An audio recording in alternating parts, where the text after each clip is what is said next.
บายดีพ่อแม่พี่น้องภายในบ้านปักนี้และก็พี่น้องที่อยู่ต่างประเทศและก็โดยเฉพาะแม่นนาญาติพี่น้องที่อยู่ประเทศญี่ปุ่นซึ่งนำโดยเท้าซันหรือว่าเท้าโฮชิโนะชินิชิชื่อภาษาญี่ปุ่นเพิ่นนั่นน่ะพร้อมโดยหมู่ครูคณะเพิ่นนั่นแหละที่ได้มีปัจจัยจำนวนหนึ่งมาช่วยบูรณะซ่อมแซมซิมคือจังเพิ่นเห็นผ่านมาหั่นแล้วก็เพิ่นเห็นว่ามันบ่ทันแล้วปัจจัยก็ยังขาดเคินเพิ่นก็ได้ฮีบโฮมกันได้จำนวนหนึ่งแล้วก็ตกมาได้ฮอดมื้อนี้วันที่30เดือน9ปี2012กงกับมือบุญหอเข้าสลากของประเพณีชาวพุทธเฮานี่แหละก็ได้นำเอาปัจจัยดังกล่าวนั้นมาถวายให้พระหั่นแล้วก็ได้มอบคืนให้คณะกรรมการซ่อมแปลงซิมหั่นให้เพิ่นนำเอาไปใช้เข้าในการซ่อมแปลงซิมหั่นดังรายละเอียดก็ข้าพเจ้าก็บ่ได้ฮู้ละเอียดคักเนาะแล้วก็สิได้ให้ท่านครูบาเพิ่นหั่นอ่านรายชื่อหั่นแล้วก็เชิญท่านติดตามฟังเบิ่งว่าสิมีผู้ใดแด่หั่นน่ะแล้วก็ข้าพเจ้าก็สิได้ลำเลียงเอาให้เบิ่งการถวายหรือว่าการใส่บาตรอยู่ในบ้านปักมีเฮาอยู่ในวัดที่สมพรเฮานี้วัดที่บุญเฮืองวัดกลางนะแล้วก็เชิญท่านติดตามชมมาจนจบพุ่นแหละเนาะก็สิบ่ได้ถ่ายแล้วดอกถ่ายน้อยนึงเอาเท่านี้ก่อนเนาะแล้วก็เชิญท่านติดตามชมเบิ่ง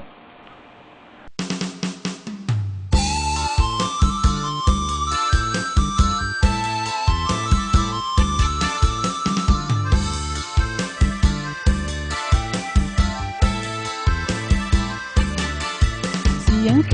นเขาเป่าตอนค่อยนอนแล้วหลับบ่ลงเป่าแล้วเป่าคิดถึงเจ้าอยู่แคมป์ฟังของบ้านนี้คงมีคู่หรือยัง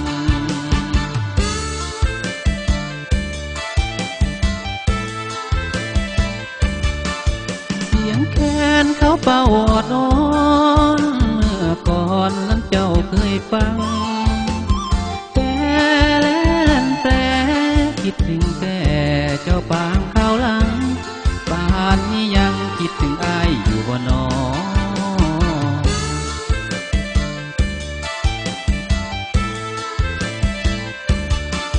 แม้นใจน้องยังซื่อตรงมั่นคงคิดตั้งใจรอบ่พันแต่จะหาดอกแก้วลงไปสิพ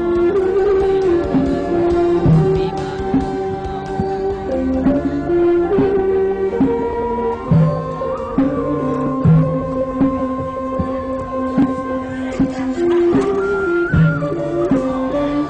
สิ่งดีๆ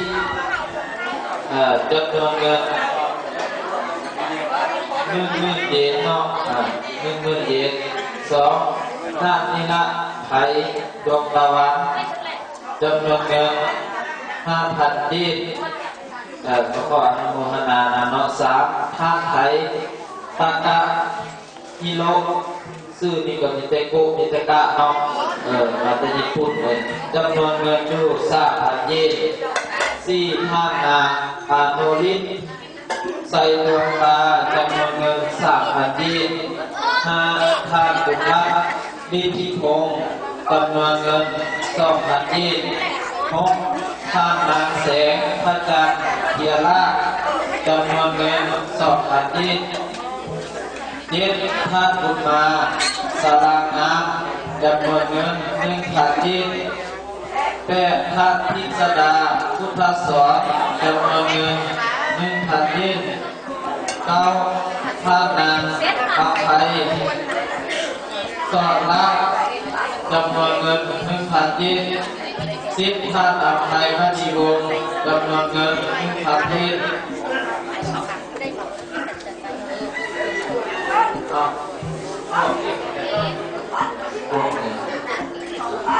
พวกอีกเนาะมีก็อีก2,000 เยนอีกถ้าอภัยพระดีวงศ์เนาะถ้าทองลิ้นมาลายทองจำนวนเงิน1,000 เยน 12ท่านพุทธวีคงวิลาจำนวนเงิน1,000 ยีน13ท่านฟ้าจำนวนเงิน1,000 ยีน14ท่านครูธรรมศิลาปานีครอบครัวจำนวนเงิน1,000 ยีน15ท่านนางสุดพรเท้ากับสุขจันทร์มะวงจำนวนเงิน1,000 ยีนมาแล้วแม่รวมจำนวนเงินทั้งหมด36,000 ยีนเนาะ36,000 ยีนเนาะเงินยีนจะมีตกเงินทำเป็นเท่าไหร่ก็ไม่รู้เนาะรวมยอดที่เงินขึ้นมาบริจาคในโครงมหานานะตกเป็นจำนวนเงินดู36,000 ยีนเนาะก็ขออนุโมทนานะผู้ที่เพื่ออยู่ประเทศนอกได้มีจิตใจใส่ศรัทธาเรื่องใส่ในทางพระพุทธศาสนาเพื่ออยู่พุทธเพื่อจะได้มาพวกโลหะนานาเนาะเพื่อจะเป็นรูปตาปักมีของนี่เนาะ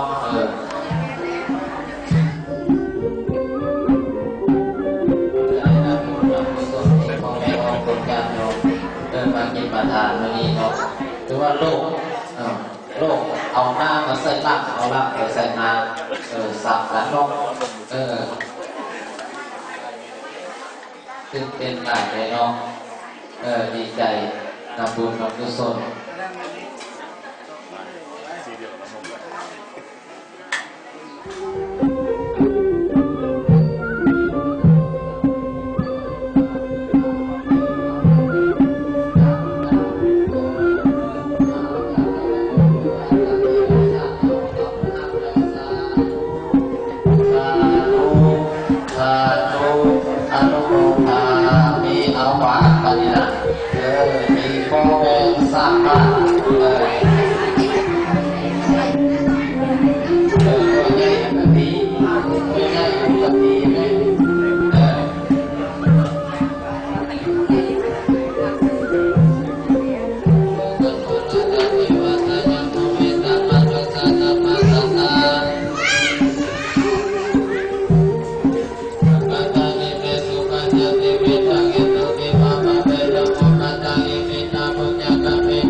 จากที่ว่าได้มอบ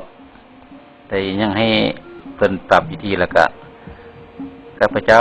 ก็บ่ได้มอบไม้จากบ้านเพิ่นดอกแต่ว่ารู้สึกตื่นตัวเองเนาะเพราะว่าได้พัวพันกับท่านโฮซิโนะอันมาก่อนก็ขอแสดงความขอบอกขอบใจฮู้บุญคุณนั่นแหละพ่อแม่พี่น้องญาติสหายทุกคนทุกท่านนั้นที่ได้สละปัจจัยถึงว่ามันบ่หลายถึงว่ามันหลายหรือว่าบ่หลายก็ดังที่ท่านฟังมาหั่นก็ล้วนแล้วแต่มันออกจากจิตใจจริงของพวกท่านท่านเพื่อว่าเอามาประกอบส่วนสร้างจะให้มันแล้วแหละว่าซั่นซะคนลาวเฮาก็จังซี่แหละถึงว่าไปอยู่ไกลอยู่ต่างประเทศอยู่ไสก็ยากันยังบ่ลืมบ้านเกิดเมืองนอนก็บางเทื่อก็อนาคตข้างหน้าก็ถ้าเห็นว่าพอมีเติมแล้วก็จักกินจักทานจักช่วยเติมก็บ่ว่ากันช่วยมาเติมก็ได้เนาะแล้วก็ขอบใจอีกเทื่อนึงขอให้ทานท่านจะมีสุขภาพเข้มแข็งแล้วก็ให้ร่ำรวยๆหั่นแหละไปหากินอันใดก็ขอให้โชคให้มานแล้วก็พาครอบครัวทำมาหากินหั่นให้ตลอดปลอดภัยเนาะให้จนเฒ่าได้ผลอายุมันคนยืนทุกท่านนั่นแหละเนาะขอบใจ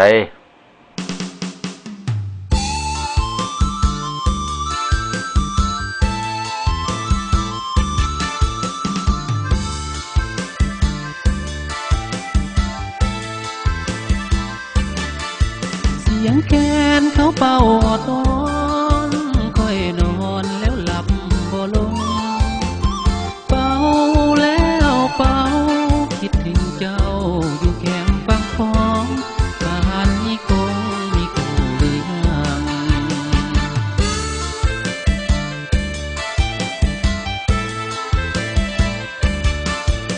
จากเป็น แขนเขาเป่าอดน้อ มอบที่ถวายตามที่เห็นอยู่ในโฮมแล้วเนาะวันนี้ตอนบ่ายมาตอนบ่ายไม่ผมว่าตอน11 โมงตอนเพลมือช่วยนะแล้วมันก็ได้ไปวัดเหนือวัดที่สมพรวัดปักมีของเขาแหละเพราะว่าจุดประสงค์ก็เป็นว่ายักเอาเงินจำนวนหนึ่งเป็นว่าทานคำสุกมาซาเรตอยู่ประเทศอเมริกาเพิ่นได้ฟังมาจำนวนหนึ่งแล้วก็ได้แบ่งเอามาสวยสร้างพระพุทธรูปเป็นเงินจำนวน 2,000 บาทแล้วก็เหลืออยู่หั่น4,000 บาทนั่นแหละมันได้เอาจะเอามาสวยสีพายอันนั้นนะมีพระองค์ใหญ่แล้วมันเพิ่นสิเอามากอใส่ข้างอันแทนพระตุนเขาเห็นอยู่นี่แหละนี่นะอยู่ข้างละองค์มันก็ว่าอยู่มี2ข้างนี่นะข้างแทนหั่นแล้วก็เพดานศาลาก็ยังบ่ทันแล้ว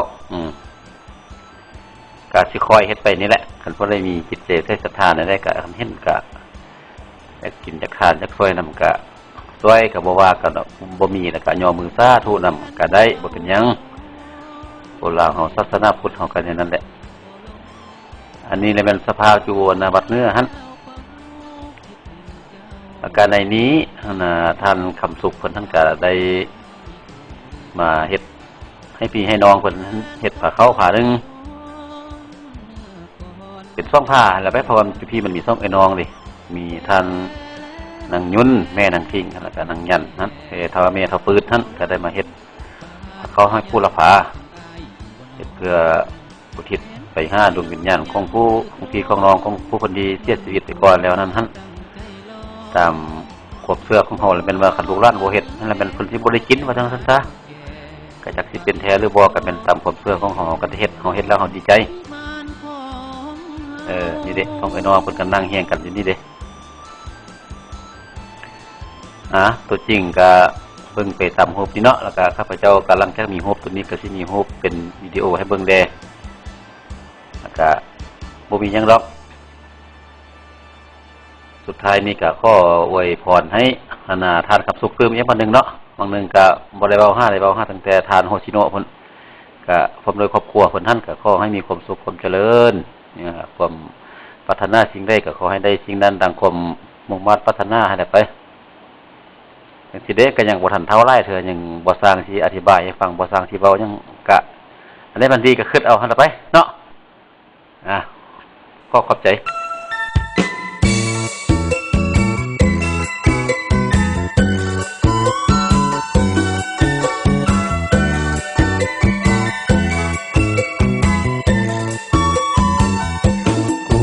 ดอกนี้สร้างงานดีอ้ายนี่ขอมอบให้เพื่อเป็นขวัญใจแก่ยอดหญิงที่ปรารถนากุหลาบกลิ่นหอมอ้ายถนอมอยู่ทุกวันเวลาแต่เพื่อน้องดอกนาอ้ายจึงเด็ดมามอบให้แทน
ขอพระสงฆ์และสามเณรทั้งปวง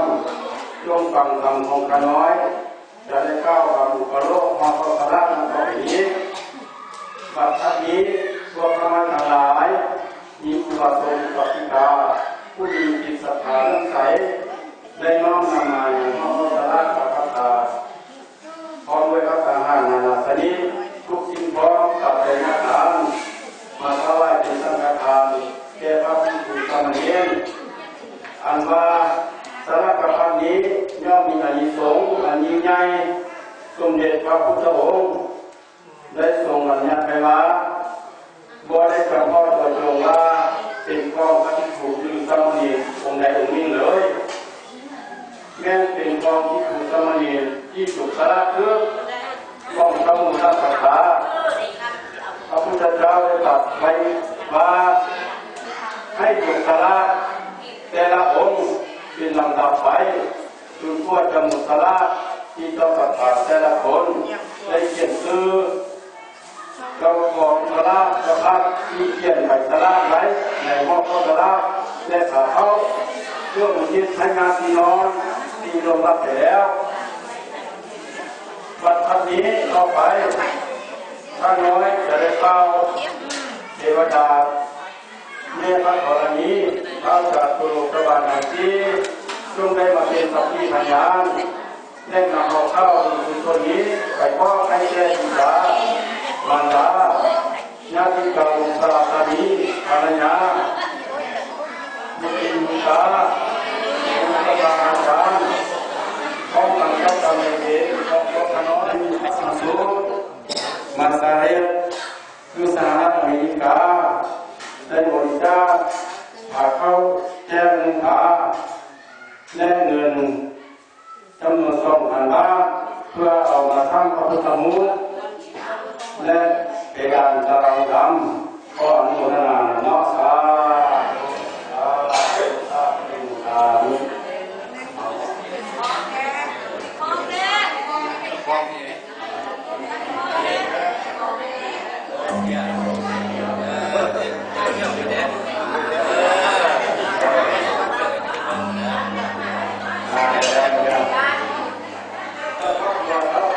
เอาเดินอย่างแค่นี้อันนี้ที่เห็นว่าหลวงว่าหลวงแล้วเอาไว้พ่อทำนี่เนาะ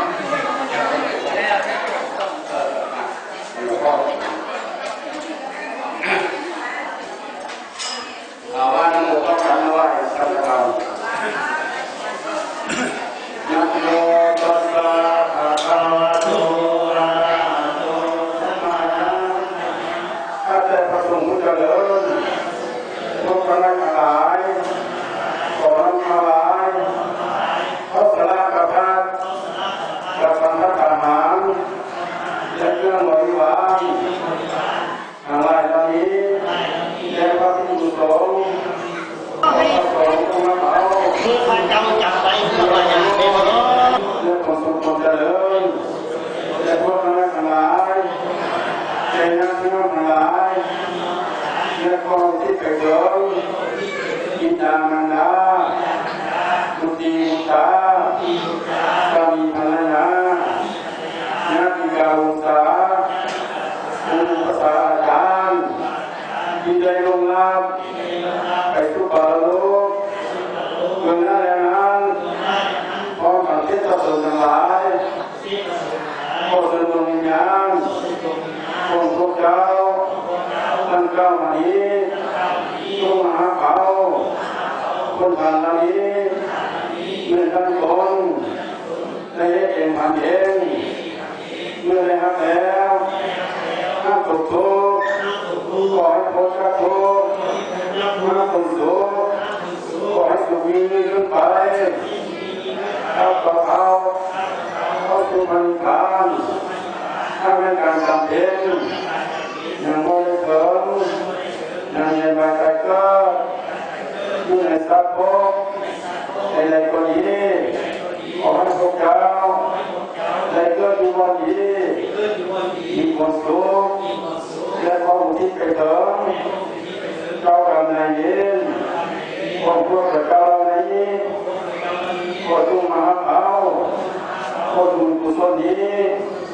แล้วไปสู่สุคติ อย่าได้มีการลงกรรมตรงนี้แค่กันและกันเลย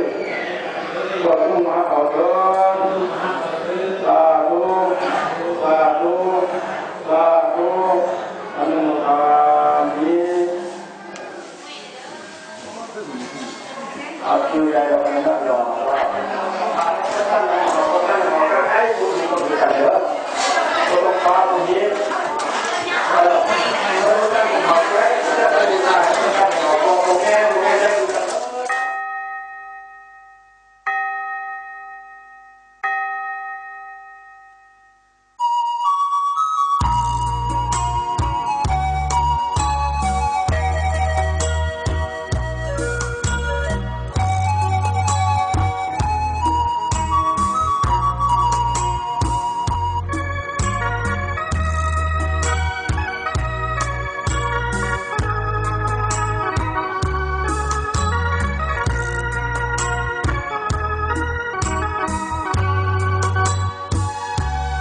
พระสัมมา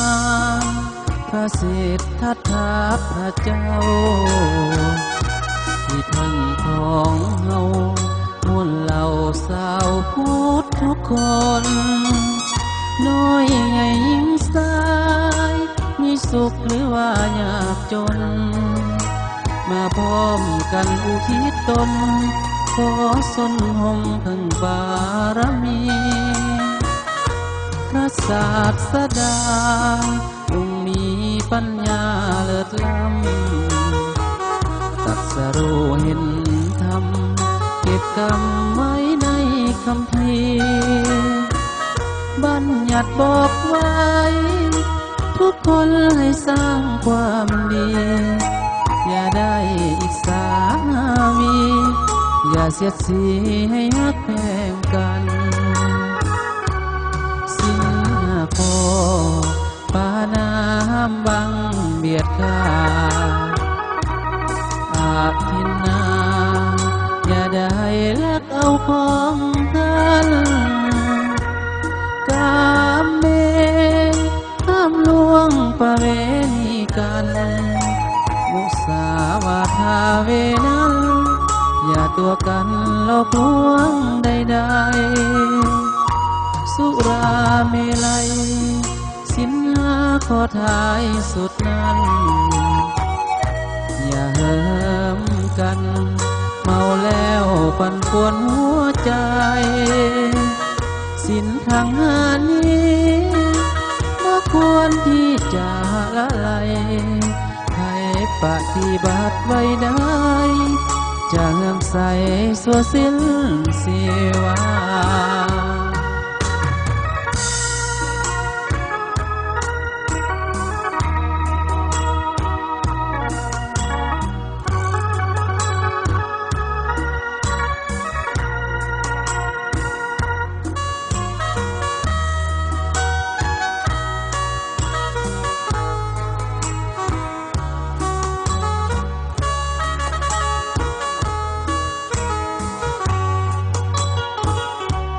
สินหาโคปาน้ำบังเบียดข้าอาทินนาอย่าได้ลักเอาของคันกามเมห้ามลวงประเวณีกันมุสาวาทาเวนั้นอย่าตัวกันหลอกลวงใดๆสุราเมลัยสินหาขอทายสุดนั้นอย่าเหิมกันเมาแล้วปั่นป่วนหัวใจสินทางหานี้บ่ควรที่จะละลายให้ปฏิบัติไว้ได้จะเงื่อนใสสัวสิ้น